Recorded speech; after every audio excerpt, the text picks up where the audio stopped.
बिटिआरनि जोंनि प्रमद बर' सारखौबो नैबे सिगाङाव होनाय भिडिअ एन्ट्रिखौ नोंथांमोना नुनानै निस्सय बुजि मोनखादों सोरनि थाखाय आङो दा भिडिअखौ लानानै फैदों।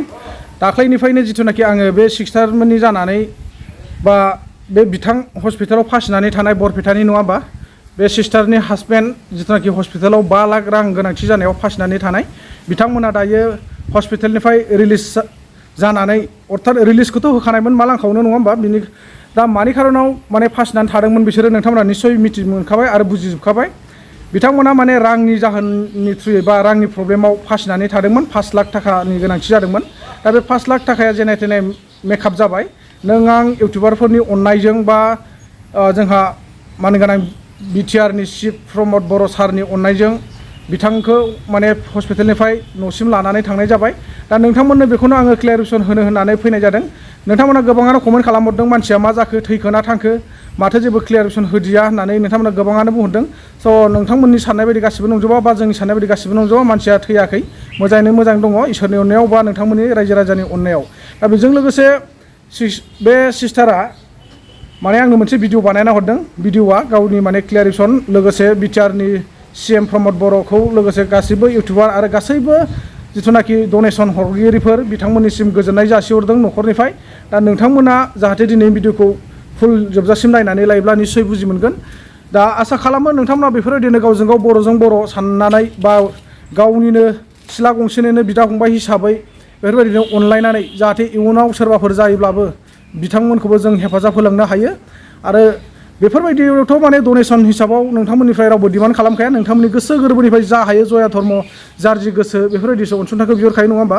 दा बेखायनो नोंथांमोना जाहाथे इयुनाव सोरबाफोर जायोब्ला खैफोद निदान आफोद जायोब्ला नोंथांमोना बर'जों बर' सहाय होलांबाय थागोन होननानै आं आसा खालामो। दा नोंथांमोन सिगाङाव होनाय भिडिअ एन्ट्र' जिथुनाखि बे बिनानावा मा बाथ्रा बुंखो एबा बबे रावजों गावनि गोजोननायखौ जासिहरखो बिटिआर सरकारनो आरो लोगोसे साफ्रोमबो इउटुबारफोरनो मा रावजों गोजोननाय जासिहरखो नोंथांमोना नायनानै लाग्रोदो।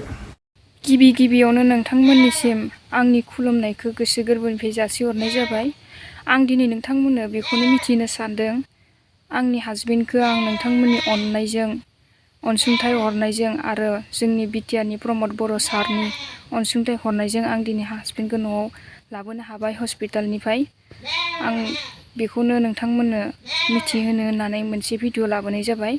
आरो इउटुबार बिथांमोना एन्टि ब्रह्म आदा आरो एन्थनि ब्रह्म आदा आरो गासैबो इउटुबार बिथांमोननि अननायनि गेजेरजोंनो दिनै आंखौ रायजो राजाया बयबो अनसुंथाइ हरबाय। बिसोरनि भिडिअआव जोंनि हालाय हाफायखौ नुनानै बिसोर आदामोना आंनि थाखाय जोबोर खस्थ' खालामनाय जादों।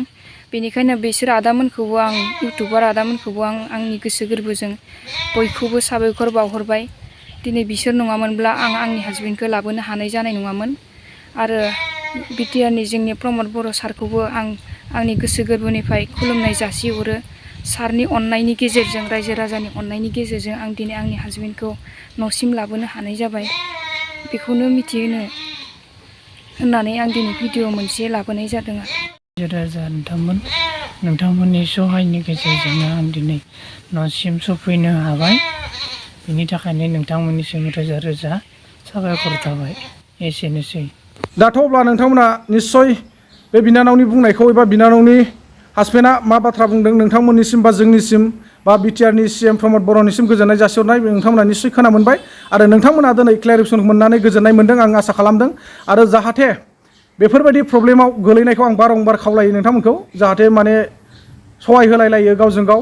इयुनाव माने मानसिनि लाइफआ अरायसम सानसेनि बायदिनो अरायसम माने एखे लेभेलैनो थाबाय थाया। बेखायनो नोंथांमोना सोरबाफोर दाबायदियाव निदान आफोद खैफोदनि समाव बेफोरबायदिनो डनेसन खालामोब्ला नोंथांमोना निस्सय आरोबाव सहाय होगोन होननानै आं आसा खालामो। दा नोंथांमोन जिथुनाखि बे बिनानावनि न'खरा ओरैबायदि माने गोरिब आरोना मा बुङो माने बिदा फंबाय बिसोरो जुदा जानानै सासेयाव बिगानै खरि हाया गोलैदों जाहैदोंमोन। बे बिगानै हाखौबो बैनो बन्द' होलायनो फिसायनि थाखायनो माने दिनै बिगासे हायावनो 2 लाख खरि बन्दकआव माने नाम जानानै थाबाय। दा नैबे मालायनि हा मुङावसो थाबाय नालाय दाथ' हाया दा बेखौ सुख'फिनगोन माब्लानि समाव। जुदिहाय नों आं रायजो राजाफ्रा अननानै दासिमबो बिनानावनि डनेसननि मुङै थाइसे थाइनै हरग्राफोर दङब्ला गोसो गुदुं मानसिफ्रा हरनो हागोन। आं नोंथांमोनखौ माने बिनानावनि न'खरनि जानानै रिकुवेस्ट खालामो।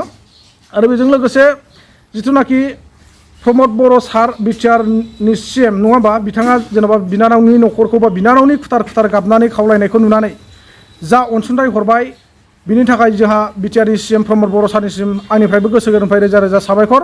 बेजों लोगोसे जोंहा बे बरपेटा जिल्लानि बा बरपेटा एरियानि सासे एबसुनि आफादगिरि ना सेक्रेटारि होन्दोंमोन बेखौ आं मोजाङै गोसोआव गैलिया। दा बिथाङा नाजानायनि गेजेरजों दिनै बे बिनानावनि न'खरखौ बा बिनानावखौ हेफाजाब होदों।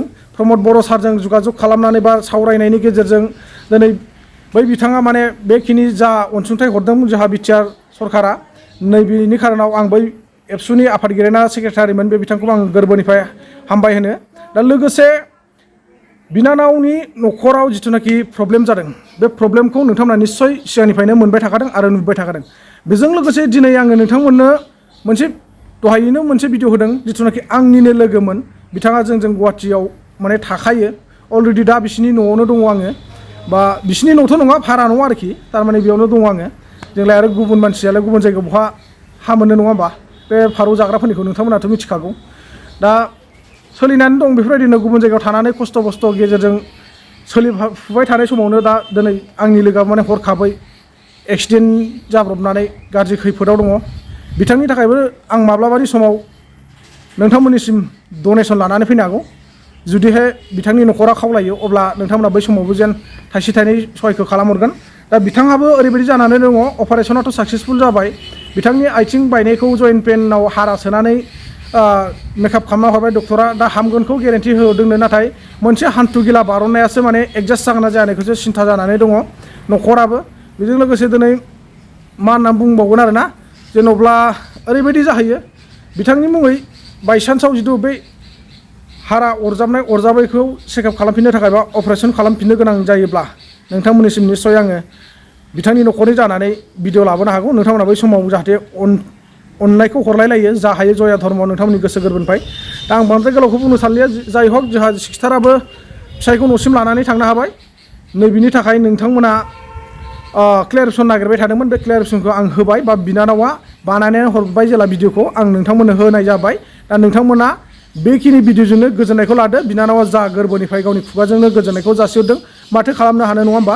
अननाय होनानै अननाय होफिननो हायाखै बेफोरबायदि बाथ्राखौ बुंनो नाङा। माने गोजोननायखौ जासिहरबाय नोंथांमोननो खुगाजोंनो। दा गैयै मानसिखौ जोङो सहाय होनायानो जोंनि देरसिन धर्म आरो खामानि होननानै जों साननानै लानो गोनां। अब्ला बेखिनियानोसै लोगोफोर दिनैनि भिडिअआ बाय नेक्स्ट टाइमाव लोगो मोनफिनसिगोन।